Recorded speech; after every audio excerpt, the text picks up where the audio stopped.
Bonsoir à tous, je me présente, je m'appelle Blackfire, j'ai énormément de choses à dire, je ne sais pas par quoi commencer. Vous allez être étonnés, on va peut-être commencer par Marvel et on va finir par DC. Il y a quelque chose qui se passe de très intéressant sur Spider-Man. On va pas parler de Tom Holland, mais plutôt des droits de Spider-Man. Et en fait, j'ai entendu un truc, je pense que c'est une fumisterie. Et je vais expliquer pourquoi. Il se dit que apparemment Sony ne pourrait pas faire par exemple un quatrième film avec Tobey Maguire ou un Amazing Spider-Man 3 parce qu'en gros Disney ne voudrait pas la concurrence. Alors, il y a un seul truc qui est vrai dans ce mensonge, c'est que Disney ne veut forcément pas que ça revienne. Mais ça peut se discuter en fait. C'est extrêmement discutable. Pourquoi? Parce que là, Disney, ils sont pas au top de leur forme. Et cher pour eux, c'est bien fait pour eux. Parce que Disney, c'est des salopards, vous avez tendance à oublier, pas moi. Vous vous rappelez le gars sur l'île là, qui a fait des trucs bizarres avec des enfants? Faut pas oublier que c'est Disney qui a financé tout ça. Comme ça, voilà. Oubliez pas ça. Et ça, c'est pour ça que c'est important aussi de boycotter tout ce qui appartient à Disney, y compris Marvel. Voilà, en tout cas, ce qui appartient à Disney. Parce qu'après, le reste, c'est un peu plus juridique, c'est un peu plus complexe. Mais tout ce qui est le MCU, malheureusement, ou tout ce qui est Disney, il faut boycotter. C'est encore moins facile pour moi que pour vous, pour, si vous voulez tout savoir, mais au moins, moi, j'essaye. Et je dis pas que ça va être facile, hein, mais au moins, j'ai essayé. J'ai essayé de boycotter Disney. Je trouve que j'en suis pas trop mal sorti. On va revenir sur Spider-Man, sur les droits.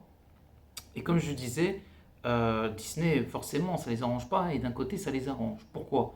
Parce que Disney, c'est pas au top du top. Donc forcément, si tu as le Sony qui font des films Spider-Man, ça peut aussi relancer à la fois Tom Holland, qui n'en a pas spécialement besoin en ce moment, mais ça pourrait aussi faire de la lumière un peu au MCU, ça peut faire de l'ombre, mais c'est un pari qui se tente. Parce que voilà, on peut dire que d'un côté, Sony a fait très mal à Marvel avec son univers dégueulasse. Comme quoi, Sony, des fois, on peut leur dire merci, hein, mais ils ont fait des choses qui ont fait mal à Disney et ça fait du bien. Comme avoir propulsé Mark Webb, ça a permis de faire Blanche-Neige, ça a coulé Disney. Il y a quoi qui a fait mal aussi?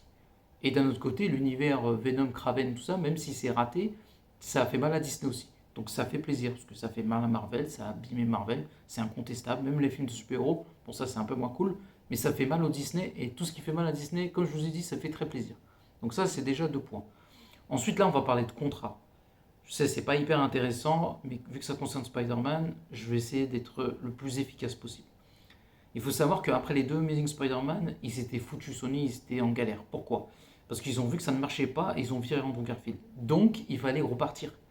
Du coup, et vu qu'il y avait Kevin Feige qui produisait le Amazing Spider-Man, je pense qu'il en avait rien à faire.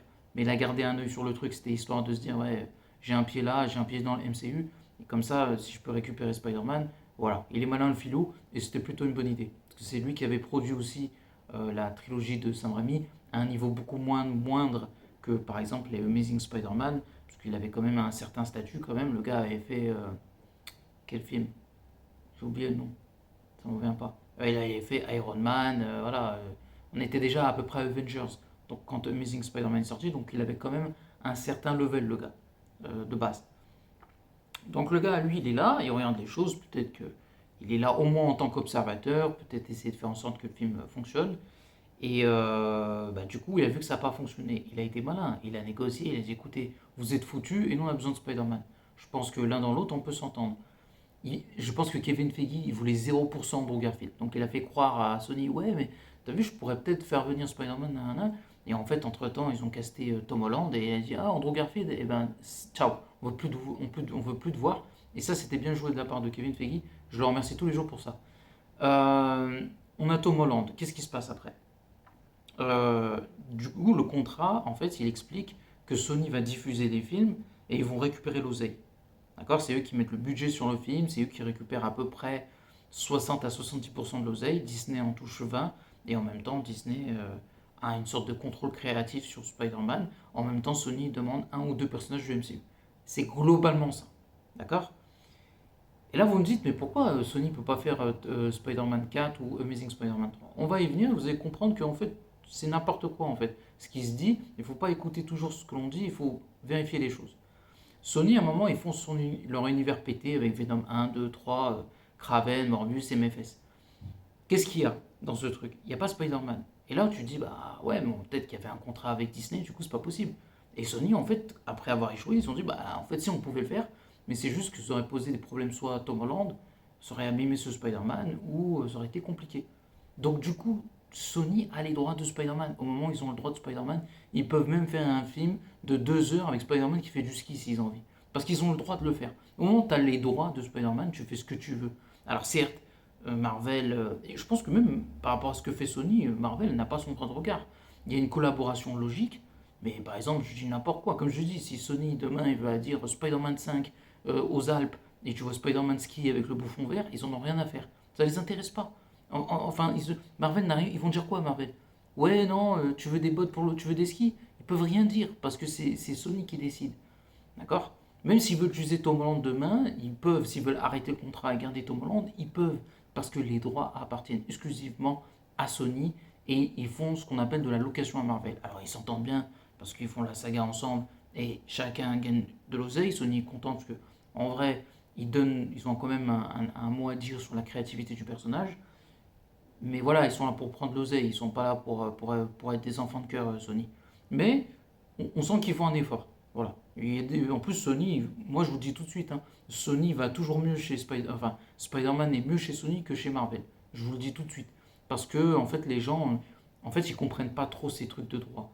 Mais pour vous donner une idée, Spider-Man, par exemple, chez Marvel, bah, c'est Avengers, Civil War. Ok, c'est cool. C'est bien fait ça. Euh, c'est aussi les films de Tom Holland. Alors, c'est péjoratif comme je dis ça, parce qu'ils sont aussi, c'est aussi fait par Sony. Et moi, j'avoue, j'aime bien les films de Tom Holland parce que c'est ce que c'est réellement Spider-Man. Voilà. Donc il y a aussi le côté de Sony. Donc là, on peut dire que c'est entre les deux. Mais c'est aussi les séries bidons carton que vous voyez sur Disney+. Ça, c'est Spider-Man. D'accord? Maintenant, on va parler sérieusement. Qu'est-ce que c'est Spider-Man chez Sony? Spider-Man chez Sony, c'est la trilogie de Sam Raimi. Bon, c'est les deux Amazing Spider-Man malheureusement, c'est la trilogie de Tom Holland, c'est les deux films Spider-Verse et c'est les jeux Marvel Spider-Man 1 et 2 et c'est les deux séries mythiques de Spider-Man, Spectacular Spider-Man et Spider-Man, la version animée, euh, ouais, 2003 et Spectacular Spider-Man, sans oublier que Spider-Verse numéro 3 c'est eux et bien évidemment Marvel Spider-Man 1, 2, Miles Morales le 3 qui va arriver et Venom, tout ça, Wolverine, tout ça c'est Sony. D'accord? Faut pas l'oublier, parce que les gens ont tendance à oublier, mais ça c'est hyper important. Ça veut dire que là, si on fait un calcul, bah, c'est à peu près 10-2 pour Sony. Donc moi je préfère Sony qui a compris Spider-Man, Marvel non. C'est tout, c'est aussi simple que ça. Puis j'ai pas envie que Spider-Man appartienne à Disney, même si d'un point de vue technique, ils ont quand même des trucs sur Spider-Man qui, bah, forcément, ça fout la mort. Parce que quand tu vois Spider-Man qui attire des enfants dans un parc de Disney et que tu sais ce qu'ils font les enfants, enfin, ce que Disney fait aux enfants, ça fait bizarre quoi. Moi, je sais pas pour vous, mais moi ça me donne des sueurs froides. Donc voilà, j'espère que j'ai bien expliqué. Pour faire un résumé, si Sony demain veut faire un Spider-Man 4, à moins qu'il y ait des choses qu'on ne connaisse pas, ils peuvent faire un Spider-Man 4. Sachant que le scénariste de Batman, partie 1 et 2, a expliqué que apparemment Sony lui a dit, il n'a pas eu de refus de Sony, et il n'a pas dit oui, mais Disney m'ont dit quelque chose, donc logiquement, s'il parle, il parle à Sony et à Sam Raimi, mais il parle pas à Disney. Donc du coup, on ne lui a pas donné de refus. Donc c'est dans l'idée de, un, une forme d'encouragement, et de deux, de se dire, nous, ça ne pose pas de problème. Il n'y a rien qui l'empêche. Du moins, c'est ce que le comportement de Sony laisse à penser. De deux, il y a plein de choses que Sony fait pour faire la promotion indirectement de la saga de Sam Raimi, en disant Tobey Maguire va revenir, va revenir, va revenir.